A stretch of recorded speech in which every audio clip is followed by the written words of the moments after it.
Ma religion, Léon Tolstoï,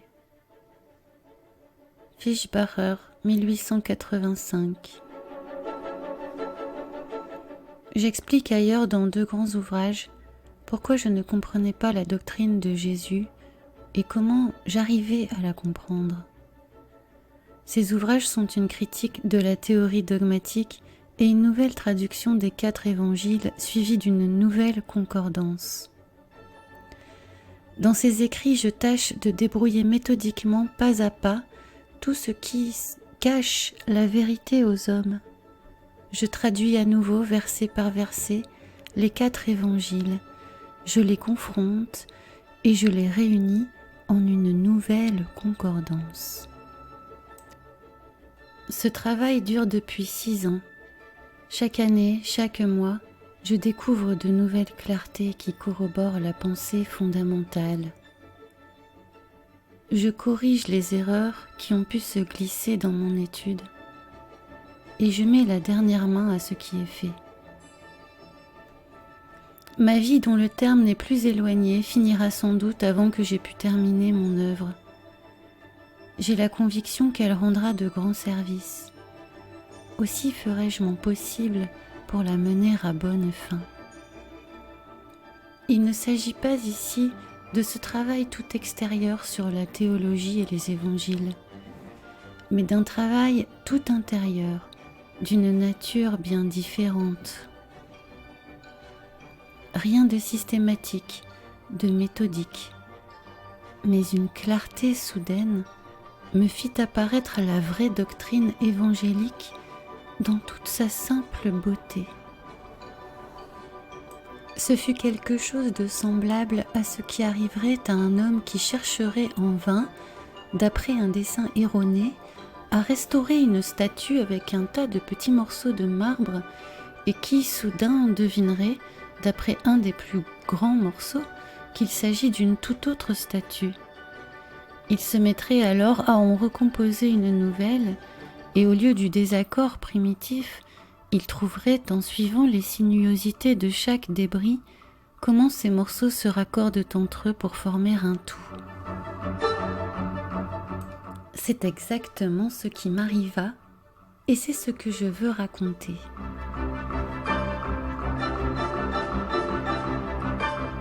Je veux dire comment je trouvais la clé du vrai sens de la doctrine de Jésus et comment le doute fut absolument chassé de mon âme par la vérité. Voici comment je fis cette découverte. Depuis mon enfance, depuis que je commençais à lire l'Évangile, ce qui me touchait et m'attirait le plus était la partie de la doctrine de Jésus où il enseigne l'amour, l'humilité, l'abnégation et le devoir de rendre le bien pour le mal. Telle a toujours été pour moi la substance du christianisme. Mon cœur y reconnut la vérité, malgré mon scepticisme et mon désespoir. Et c'est là ce qui me porta à me soumettre une religion confessée par toute une population laborieuse qui y trouve le sens de la vie, à la religion enseignée par l'Église orthodoxe. Mais en faisant ma soumission à cette Église, je m'aperçus bientôt que je ne trouverais pas dans sa doctrine la confirmation de cette substance même du christianisme. Ce qui était pour moi l'essentiel me parut l'accessoire dans la doctrine de l'Église.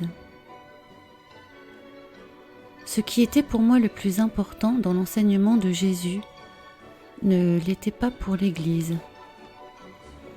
Sans doute, pensais-je, l'Église reconnaît dans le christianisme, outre le côté intérieur de l'amour, de l'humilité et de l'abnégation, un sens dogmatique extérieur. Ce sens, me disais-je, m'est étranger, me repousse même, mais il n'est pas mauvais ou pernicieux en soi. Cependant, plus j'avançais dans la vie, me soumettant à la doctrine de l'Église, et plus je voyais qu'il y avait dans ce point particulier quelque chose de plus grave qu'il ne m'avait semblé dès le début. Ce qui me repoussait dans la doctrine de l'Église, c'était et l'étrangeté de ses dogmes, et l'approbation, le soutien qu'elle donnait aux persécutions, à la peine de mort, aux guerres suscitées par l'intolérance commune à toutes les églises, qui s'excluent les unes les autres.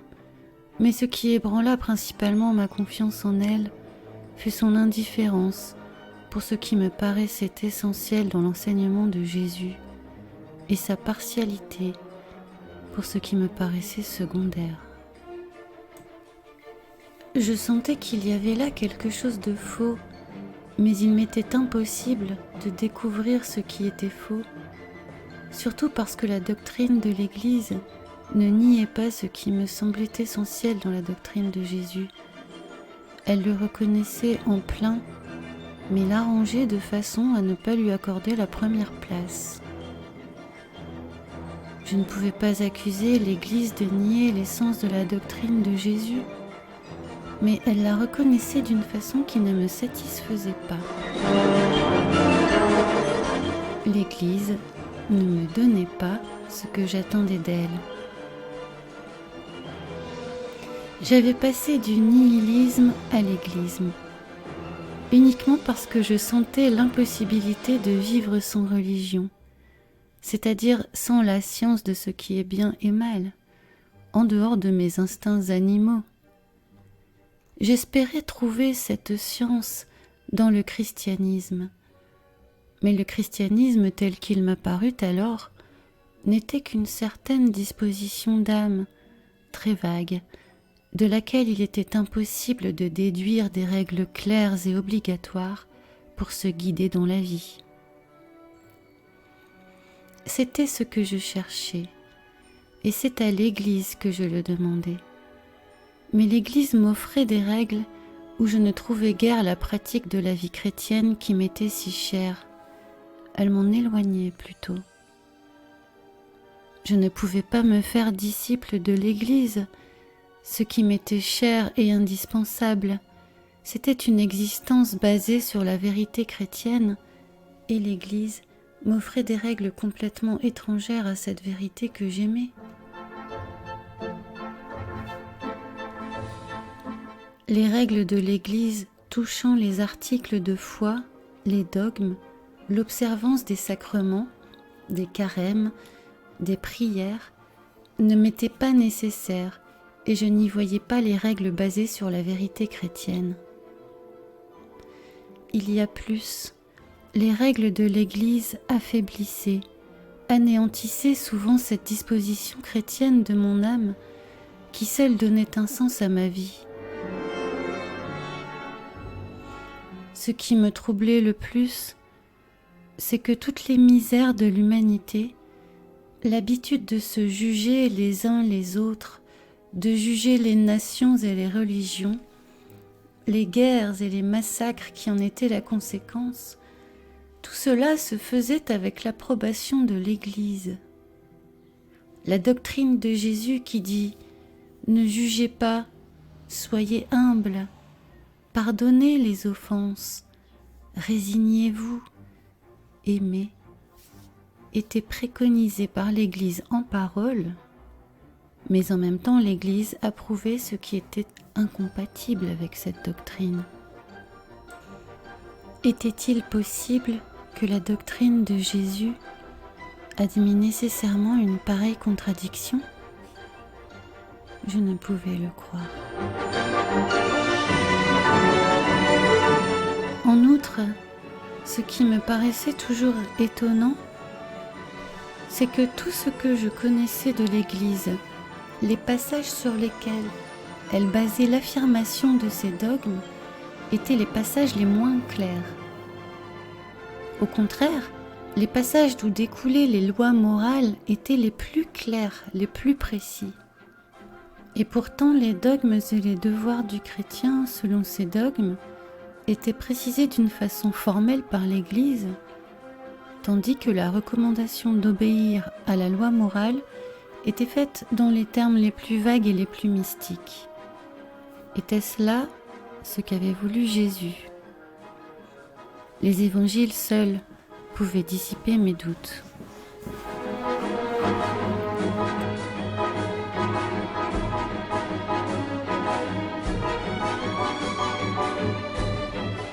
Je les lisais donc et les relisais. Dans les évangiles, le sermon sur la montagne se dégageait toujours pour moi de tout le reste comme quelque chose d'exceptionnel.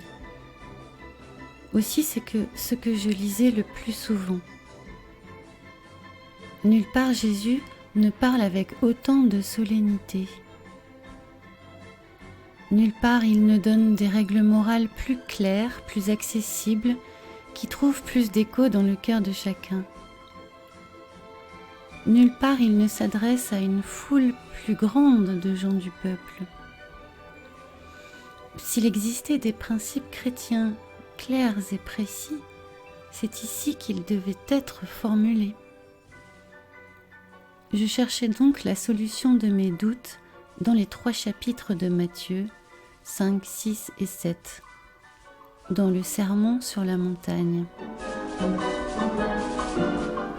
Je le relisais bien souvent, et chaque fois j'éprouvais le même enthousiasme, le même attendrissement à la lecture de ces versets qui exhortent à présenter la joue, à abandonner sa tunique, à être en paix avec tout le monde, à aimer ses amis, mais aussi le même désappointement. Les paroles de Dieu adressées à chacun n'étaient pas claires. Elles exhortaient à un renoncement par trop absolu qui anéantissait la vie même, comme je la comprenais, et par conséquent renoncer à tout ne pouvait pas, me semblait-il, être la condition essentielle du salut. Et du moment que cela cessait d'être une condition absolue, il ne restait plus rien de précis et de clair. Je ne lisais pas seulement le sermon sur la montagne, je lisais tous les évangiles et tous les commentaires théologiques des évangiles. Les explications théologiques qui disaient que les sentences du sermon sur la montagne servent à indiquer le degré de perfection auquel doit tendre l'homme, mais que l'homme déchu, plongé dans le péché, ne peut pas y atteindre. Que le salut de l'homme est dans la foi, la prière et la grâce. Ces explications ne me satisfaisaient pas. Je ne pouvais pas les admettre. Je trouvais singulier que Jésus, connaissant d'avance l'impossibilité pour un homme de pratiquer sa doctrine par ses propres forces, donna pourtant des règles aussi claires qu'admirables qui s'adressent directement à chaque homme en particulier. En lisant ces règles, je me sentais pénétrée de la joyeuse assurance que je pouvais, à l'instant, sur l'heure, commencer à pratiquer tout cela. Je le désirais vivement, je l'essayais. Mais alors je me souvenais involontairement de la doctrine de l'Église qui dit « l'homme est faible ». Il ne peut pas pratiquer cela. Et aussitôt je me sentais faiblir.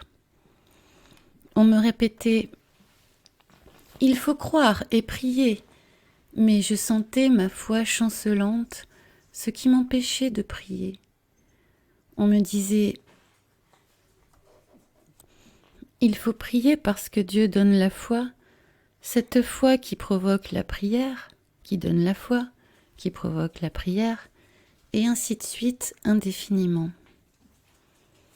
La raison et l'expérience me démontraient que ce moyen n'était pas efficace. Il me semblait toujours que la seule chose efficace était mon effort pour observer la doctrine de Jésus. Et voilà qu'après des recherches infructueuses, bien des études approfondies de tout ce qui avait été écrit pour et contre la divinité de la doctrine de Jésus, après bien des doutes et des souffrances, je restais de nouveau seule, vis-à-vis de mon cœur et du livre mystérieux. Je ne parvenais pas à y trouver le sens qu'y trouvaient les autres, ni à découvrir celui que je cherchais. Je pouvais encore moins y renoncer. Ce fut seulement après avoir également repoussé les explications de la savante critique et celles de la savante théologie, après avoir rejeté tout ça, selon la parole de Jésus, si vous ne devenez comme de petits enfants, vous n'entrerez point dans le royaume des cieux. Matthieu 18, 3. Ce fut alors que je compris tout à coup ce que je ne comprenais pas auparavant. Je compris cela non pas en confrontant et en expliquant les textes, ou grâce à quelques combinaisons profondes et ingénieuses, bien au contraire, je compris tout, parce que j'oubliais toute espèce de commentaire. Le passage qui devint pour moi la clé de tout fut celui qui est renfermé dans les 38e et 39e versets de Matthieu 5. Vous avez appris qu'il a été dit « œil pour œil et dent pour dent ». Et moi je vous dis de ne point résister au mal que l'on veut vous faire. Un jour le sens exact et simple de ces paroles m'apparut. Je compris que Jésus ne dit ni plus ni moins que ce qu'il dit, et aussitôt je vis non pas quelque chose de nouveau, je vis tomber tout ce qui m'obscurcissait la vérité. Et la vérité se montra à moi dans toute sa grandeur. Vous savez ce qui a été dit aux anciens, œil pour œil, dent pour dent. Et moi je vous dis, ne résistez même pas à celui qui vous fait du mal. Ces paroles me parurent subitement toutes nouvelles, comme si je ne les avais jamais lues auparavant. Avant cela, en effet, à la lecture de ce passage, je laissais passer chaque fois, sans les voir, par suite d'une singulière aberration, les mots « moi je vous dis », ne résistez pas aux méchants. C'était exactement comme si ces paroles n'avaient jamais existé ou n'avaient jamais eu un sens précis. Plus tard, dans mes entretiens avec un grand nombre de chrétiens familiers avec l'Évangile, il m'arrivait fréquemment de remarquer le même aveuglement par rapport à ces paroles. Personne ne s'en souvenait et souvent, en causant de ce passage, des chrétiens prenaient l'Évangile pour vérifier si ces paroles s'y trouvaient en effet. C'est ainsi que moi aussi je ne les remarquais pas et ne commençais à comprendre que les paroles suivantes. Mais si quelqu'un vous a frappé sur la joue droite, présentez-lui encore l'autre, etc. Et à chaque fois que ces mots me paraissaient un appel à des souffrances et à des privations contraires à la nature humaine. Ces paroles m'attendrissaient. Je sentais que c'eût été beau de les pratiquer, mais je sentais également que jamais je n'aurais la force de le faire. Je me disais, eh bien oui, je présenterai la joue, on me frappera une seconde fois, je donnerai et on m'enlèvera tout ce que j'ai, la vie me sera impossible, et la vie m'est donnée, pourquoi m'en priverais-je ? Jésus ne peut pas exiger cela. Je raisonnais ainsi jadis, persuadée que par ces paroles, Jésus exalte les souffrances et les privations et se sert en les exaltant de termes exagérés, manquant de précision et de clarté. Mais quand j'eus compris les paroles exhortant à ne pas résister aux méchants, je vis que Jésus n'exagère pas et ne veut pas les souffrances pour les souffrances, mais formule avec beaucoup de précision et de clarté exactement ce qu'il veut dire. Il dit « Ne résistez pas aux méchants, et en faisant cela, sachez que vous pourrez rencontrer des gens qui, après vous avoir frappé sur une joue, sans éprouver de résistance, vous frapperont sur l'autre. Après vous avoir enlevé la tunique, vous enlèveront le manteau. Après avoir profité de votre travail, vous forceront à travailler encore, prendront sans vous rendre. Et voici, quand vous aurez passé par tout cela, tout de même, ne résistez pas aux méchants. À ceux qui vous infligeront les injures et la violence, faites le bien malgré tout.